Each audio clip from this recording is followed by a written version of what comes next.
आज हम आपको देवी देवताओं के कौन कौन से वाहन थे इसके बारे में बताएंगे। इनमें से बहुत देवी देवताओं के वाहनों के बारे में लोगों को पता ही नहीं। जो मैंने लास्ट में देवी का वाहन बताया है ना, वह सिर्फ 1% लोगों को पता है।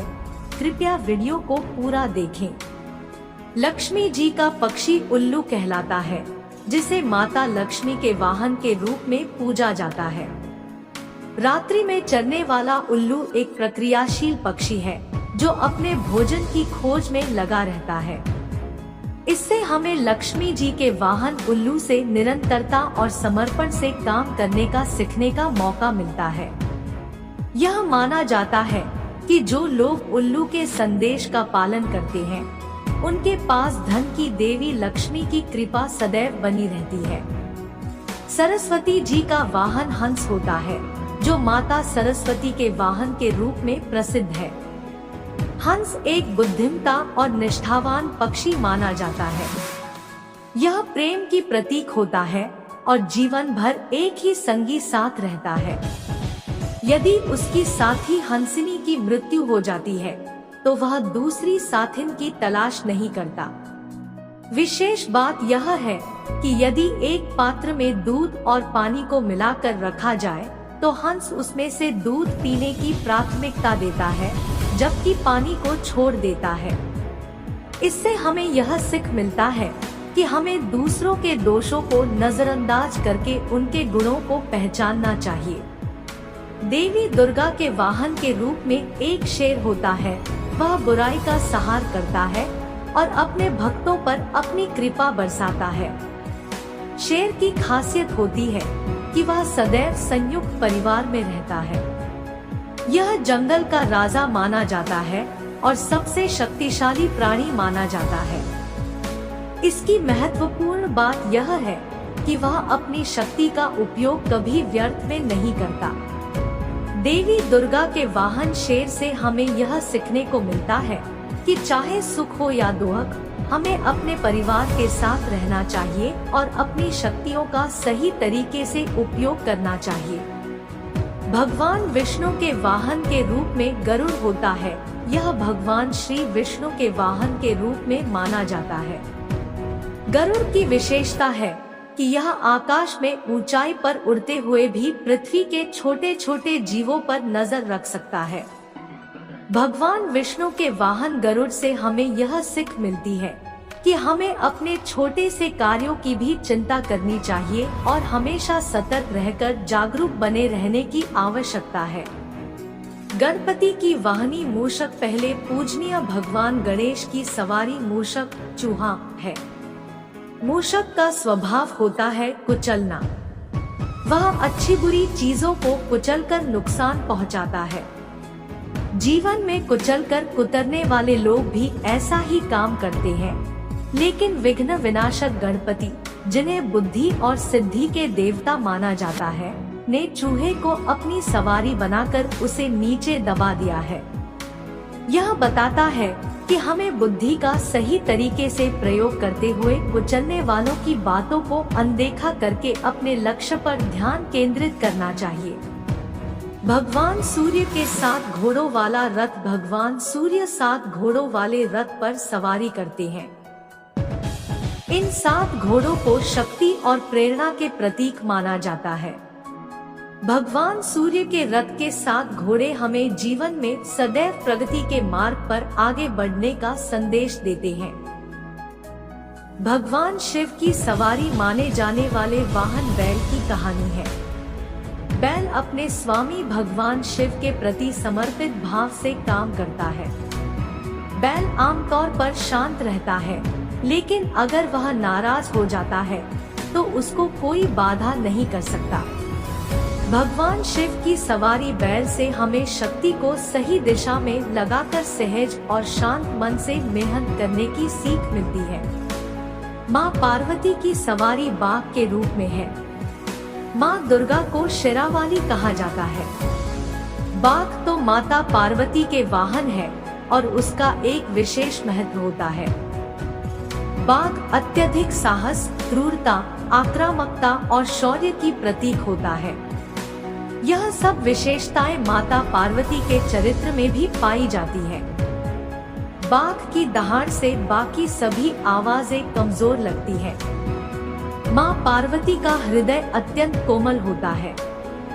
माँ की पूजा अगर श्रद्धा और समर्पण के साथ की जाए तो हर काम सफलता पूर्वक होता है। एक दिन माँ पार्वती और भगवान शिव मिलकर बैठे थे। खेल में शिवजी ने माता को काली कह दिया। माँ को यह बहुत दुखी किया और वह कैलाश पर्वत छोड़कर एक वन में गई और तपस्या में लीन हो गई। इस बीच एक भूखा शेर माँ पार्वती के पास खाने की इच्छा से पहुँचा, लेकिन वह चुपके से बैठ गया। कार्तिकेय का प्रिय वाहन मोर। भारत में मोर एक महत्वपूर्ण पक्षी है और इसके साथ ही धार्मिक महत्व भी है।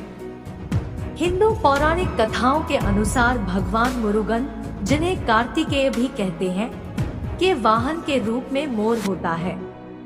कुछ यजीदी कुर्द धर्म समुदाय के लोग भारत में ही रहते हैं और उनके देवता कार्तिकेय होते हैं, जिन्हें मोर पर सवार दिखाया जाता है। भारत के दक्षिणी भाग में कार्तिकेय की अधिक पूजा होती है।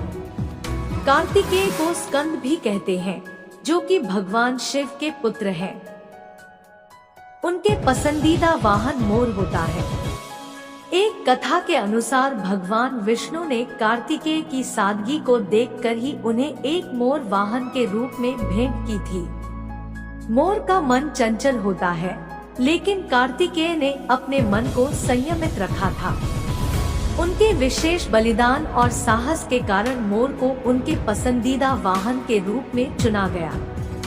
एक और कथा में कार्तिकेय का मोर वाहन उनके साथ दम्भ के नाशक के रूप में दिखाया गया है। इंद्र का सफेद हाथी वाहन। आजकल सफेद हाथियों को बहुत कम देखा जाता है। पौराणिक कथाओं के अनुसार भगवान इंद्र का वाहन ऐरावत नामक एक सफेद हाथी था। समुद्र मंथन के समय एक ऐरावत नामक हाथी उत्पन्न हुआ था, जिसकी 4 दांतें थी। यह हाथी शांत, समझदार और तेज बुद्धि की प्रतीक है। ऐरावत का नाम मीरा और आवत से बना है, जिनका अर्थ जल है। इसी कारण उसे ऐरावत नाम दिया गया। यह हाथी 4 दांतों वाला होता है और उसकी खासियत है। यमराज का वाहन भैंसा। यमराज को वायु देवता कहा जाता है। जब कोई इंसान मरता है तो वह उस वायु में जाकर थम जाता है और फिर वो पुनः धरती पर जन्म लेता है। यमराज को मृत्यु के देवता के रूप में जाना जाता है, जो दक्षिण दिशा के दिक्पालक होते हैं। यमराज अपने वाहन के रूप में भैंसे का प्रयोग करते हैं। भैंसे को एक सामाजिक प्राणी कहा जाता है, जो एक दूसरे की रक्षा करते हैं और एकता का प्रतीक होते हैं। यह जानवर अपनी शक्ति और फुर्ती के लिए भी प्रसिद्ध है। भैंसे कभी भी अपनी शक्ति का दुरुपयोग नहीं करते और आत्मरक्षा करते हैं। यह उनका एक महत्वपूर्ण विशेषता है। यमराज को भैंसे पर सवार दिखाया जाता है, जो उनके द्वारा मृत्यु के कार्यों का प्रतीक होता है। मरने के बाद व्यक्ति के पास पहले यमदूत आते हैं और उन्हें यमराज के पास ले जाते हैं।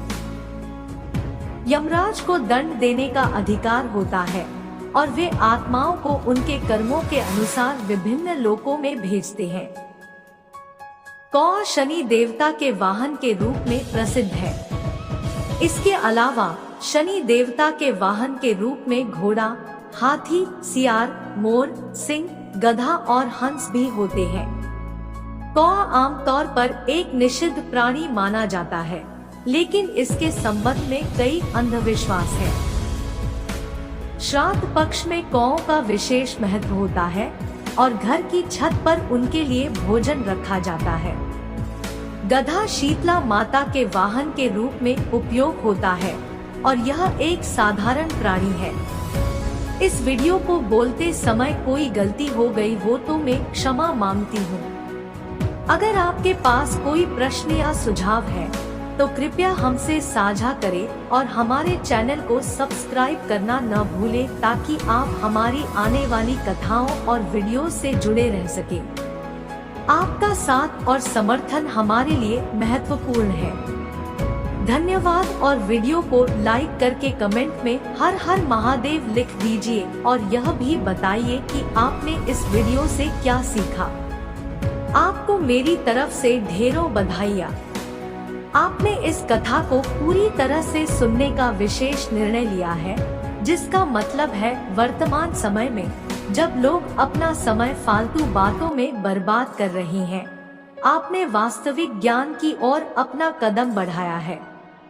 मैं आपका स्वागत करती हूँ उन विशेष 5% में जो सही दिशा में बढ़ रहे हैं और अपने जीवन को आगे बढ़ाने के लिए सच्चे ज्ञान की खोज में लगे हैं।